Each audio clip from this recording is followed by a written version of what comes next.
Ada satu tren komunikasi politik yang belakangan ini terasa sangat mengkhawatirkan. Ketika lembaga survei nasional, kalangan akademisi, dan media massa merilis data objektif mengenai penurunan tingkat kepuasan publik, respons yang keluar dari lingkar kekuasaan, khususnya dari Presiden Prabowo, bukanlah evaluasi kinerja, melainkan serangan verbal. Jargon seperti ante asing dan londo ireng mendadak marak digunakan untuk melabeli pihak-pihak yang kritis. Banyak yang menilai ini bukan sekadar kritik balik yang biasa, melainkan sebuah sinyal bahaya yang perlahan bisa membungkam kebebasan berpendapat di Indonesia. Mengapa retorika seperti ini sangat tidak tepat digunakan oleh seorang kepala negara? Mari kita bahas. No filter, I got no filter. No filter, I got no filter. No filter, I got no. Pertama, kita harus melihat dampak psikologis dari pemilihan diksi tersebut. Istilah ante asing atau londo ireng, pribumi yang menjadi ante penjajah, bukanlah kritik ilmiah terhadap metodologi data. Itu adalah pembunuhan karakter atau ad hominem yang menyerang tingkat nasionalisme dan loyalitas seseorang terhadap negaranya. Ketika kalimat ini diucapkan oleh figur tertinggi negara yang memiliki kekuasaan mutlak, ia menciptakan apa yang disebut dalam ilmu politik sebagai chilling effect atau efek kejut yang menakutkan. Label sensitif seperti ini di Indonesia sangat berbahaya karena bisa menjadi lampu hijau bagi basis pendukung fanatik untuk melakukan perundingan digital, intimidasi, bahkan persekusi terhadap para peneliti dan jurnalis di lapangan. Akibatnya, ruang publik menjadi tidak sehat karena orang-orang menjadi takut berbicara jujur demi keselamatan mereka. Kedua, langkah ini secara perlahan mendelegitimasi kerja-kerja ilmiah dan akademis di Indonesia. Lembaga-lembaga survei yang kredibel tentunya bekerja menggunakan metodologi statistika yang diajarkan di universitas-universitas seluruh dunia.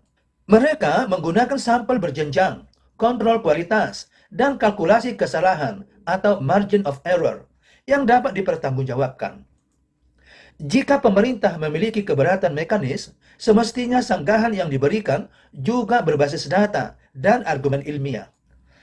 Melawan temuan ilmiah yang pahit dengan narasi konspirasi geopolitik atau tuduhan kepanjangan tangan asing adalah jalan pintas untuk menolak kenyataan. Ini presiden buruk karena mendidik masyarakat untuk tidak percaya pada sains dan riset data, serta menggantinya dengan fanatisme politik buta. Ketiga, kekuasaan cenderung membuat pemimpin menjadi berjarak dengan realitas di tingkat bawah.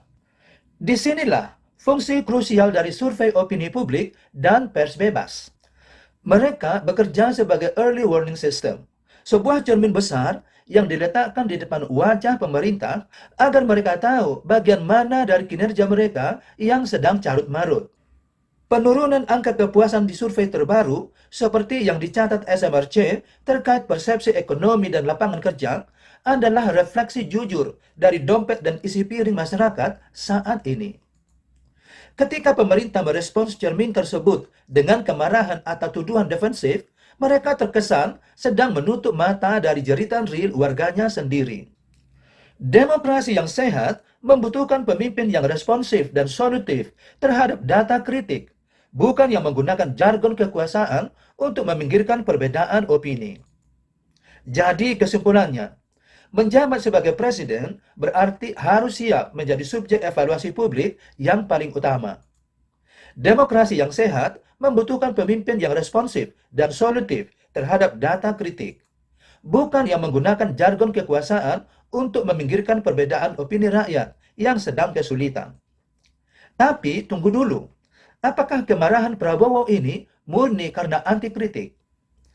Atau jangan-jangan dari sudut pandang ilmiah dan metodologi riset, data survei kemarin memang punya celah cacat yang besar, sehingga wajar kalau pemerintah meragukannya.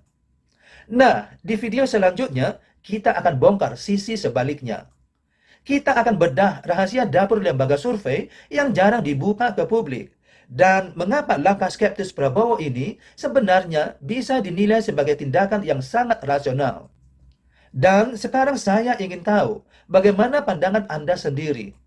Apakah penggunaan istilah tersebut sudah kelewat batas dalam iklim demokrasi kita? Sampaikan pendapat Anda secara bijak di kolom komentar di bawah. Biar nggak ketinggalan video jawabannya besok malam, pastikan kalian tekan tombol like, share, dan yang terpenting subscribe. Serta aktifkan lonceng notifikasinya sekarang juga. Terima kasih sudah menonton dan sampai jumpa di part 2. No